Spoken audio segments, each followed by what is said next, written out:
قصة ثراء ملهمة، من بيع الكتب إلى المليارات. تفاعل مع المحتوى فضلا. في الثمانينات كان شاب أمريكي يشتغل في وول ستريت، راتبه مستقر ومستقبله مضمون، لكنه كان يحس بأن حياته تدار بالروتين لا بالحلم. في سنة 1994 ترك عمله واستأجر جراجا صغيرا وبدأ يبيع الكتب عبر الإنترنت. في البداية كان يلف الكتب بنفسه ويحملها إلى مكتب البريد بسيارته القديمة.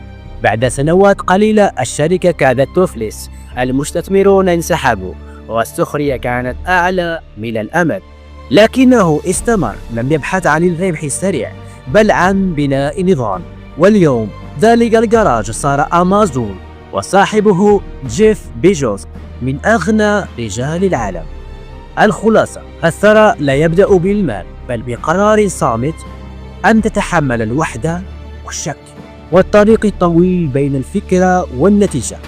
ليس كل من بدأ فقيرا صار غنيا، لكن كل غني بدأ من نقطة لم يره فيها أحد.